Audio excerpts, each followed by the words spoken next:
Welcome back to the 7-round mock draft series. Today we're doing the Green Bay Packers, and we're getting out a 7-round mock draft for every team before the draft. So if your team picks before 22, the video's already out, and if they are after, video's coming soon. So without further ado, let's get into it.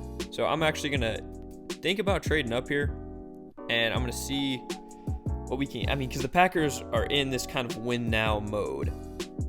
And if there's a guy worth moving up for, then I think we're going to take a chance on him.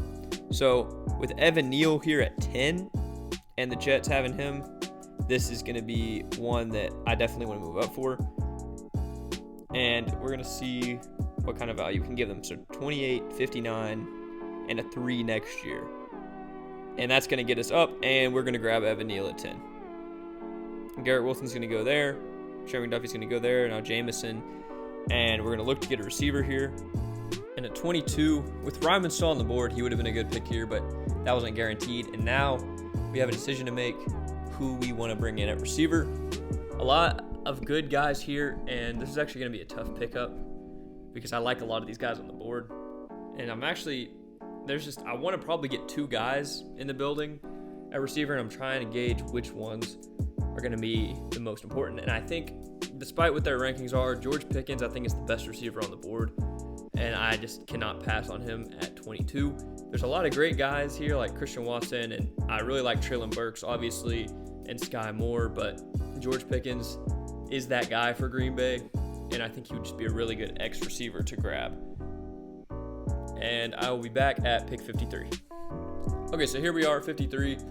Still a lot of good talent on the board, and I want to see who's there at receiver just in particular. There's other ways we can definitely go, but I think I'll wait a little bit at receiver. I like Jalen Tolbert as he's the highest guy left right now, but I think I want to bring in some help on defense. The defensive line room is good, but I don't think there's a ton of depth there at the moment, especially on the interior. And I think I'm going to go with Logan Hall, the defensive tackle, kind of a tweener from Houston.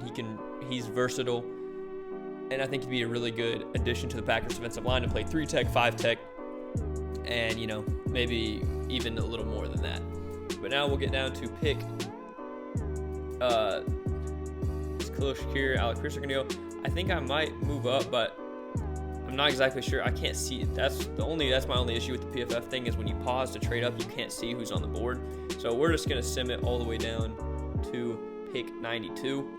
I wish we could pause and see if there's a good receiver we want to move up for, but that's just not how it's going to work. And there's still good players here. So we got our X receiver in George Pickens. We have guys on the roster like Amari Rogers, who's a good slot guy. We have Randall Cobb. We have Alan Lazard. But I think I want to bring in somebody with a bit more, juice. And I think that's going to be Romeo Doubs from Nevada. He's a really good deep threat. He's just an all-around pretty good receiver. And I think in the 3rd round, it's going to be good value for him, especially playing with a quarterback like Aaron Rodgers who can throw him open deep. I think it would be a really good connection. I think he and George Pickens could both be some of the most productive rookie receivers because, when you're playing with Aaron Rodgers, there's not a lot of issues I think they're going to arise, at least on the football field. So now let's get to pick number 132, where they don't need running back. That's the only thing I really am not going to even think about drafting. I think tight end might be a good one here. And let's see who's available. And Jelani Woods, people can debate whether his numbers are reflected in his game, but such a good athletic profile. And in the 4th round, I think that's just really good value. And now we'll get to pick 140, just a few later.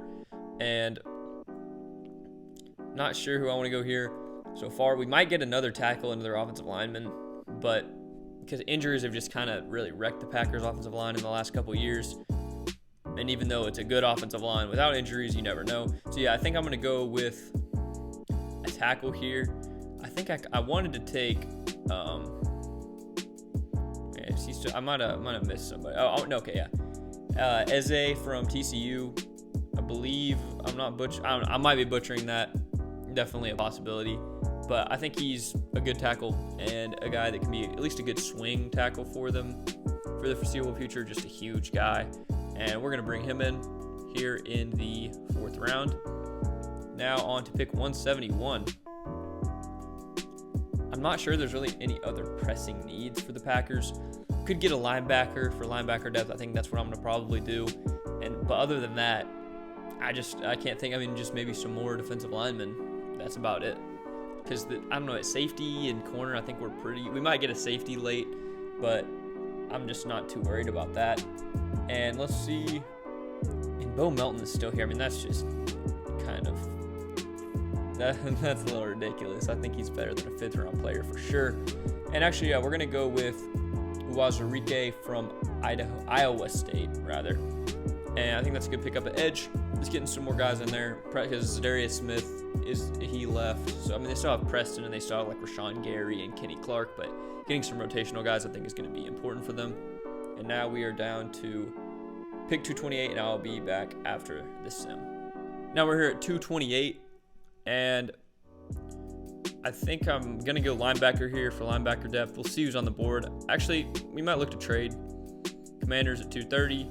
They want 228. Give me, I'd like a future. I wish they could give me some kind of future pick, but they're just really not interested. We'll see. The Browns will give us Houston 6th, their 6th. I mean, just nothing. They just have nothing to offer. So at 228, we're gonna look at linebacker and see what kind of value we can get. This is a load. I am gonna go with Nate Landman from Colorado. Good depth. Again, we're not expecting any of these guys to start or play any meaningful snaps for us, most likely. At least, hopefully not. But with the Packers kind of still in the Super Bowl window with Aaron Rodgers, just getting guys that hopefully can play special teams if you need them to, and just come in and play well at least on the few snaps that they get. Now at 249, still there's still a lot of decent talent on the board, but I just really don't know what we need for the most part. Because we have a good punter, as much as I want to take Ariza, I'm not actually sure on that. We could go with, we took a tight end already in Jelani Woods. I think I might try to get a safety or a corner. And yeah, Kendrick Duncan from Louisville, good depth pickup, and I'm happy to get him here. Now on to 258, which will be our last pick of the draft, very towards the end. And again, I'm too excited to get here, but we could just bring in another DB and just see which one of them is going to make the roster. And yeah, we'll do that with Trey Sterling. We got 2 safeties. Maybe one of them hits, maybe neither of them hit, maybe both of them hit. Who knows?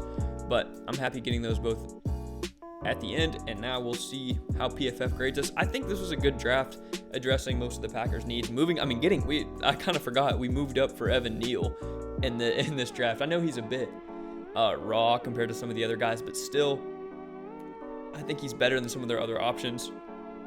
I don't really know if he has much guard flexibility. If, let's say he doesn't work out at tackle in year 1, and Elton Jenkins can end up playing tackle because he can play anywhere. But I think that's good because then you can kind of get your best 5 on the field, which I think is a pretty good strategy for offensive lines. And here we are. So they're going to give us a D+ on that trade. They're going to give us an A+ on Evan Neal. They don't like George Pickens, but PFF is just wrong there. Just to be completely honest, he's that good. But I'm happy with that trade. I know we gave up a lot of value to move up, but for Evan Neal at pick number 10, that's just so hard to pass up on. I think it's a win. I think it's really a win-win because the Jets are trying to build for the future. They still probably got a good player at 28. I actually didn't check. And then, a second and a third. And we got Evan Neal, George Pickens, Logan Hall, Romeo Doubs, Jelani Woods, and all these guys for depth. I think definitely these top 3 make an impact year 1. Romeo Doubs also definitely could as well, and same with Jelani Woods. I think anyone from, here down with Eze down to Sterling, I don't think they're going to really do too much in year 1 for the Packers if they were drafted, but I'm really happy with this class. PFF doesn't like it, but I don't care because I think definitely our top 3 were all hits. And this is about, as good as it could get for the Packers. Obviously, you could get 2 big-time receivers and maybe get a steal on a tackle later. But I'm really happy with this. Let me know what you guys think of this draft. And if you enjoyed it, because, any support greatly appreciated. Comment your thoughts down below and subscribe if you enjoyed, because we've got a lot more of these coming, especially, as we get closer and closer to the draft. And, more film breakdowns on on the way as well. So thank you for watching, and I'll catch you guys in the next one. Peace.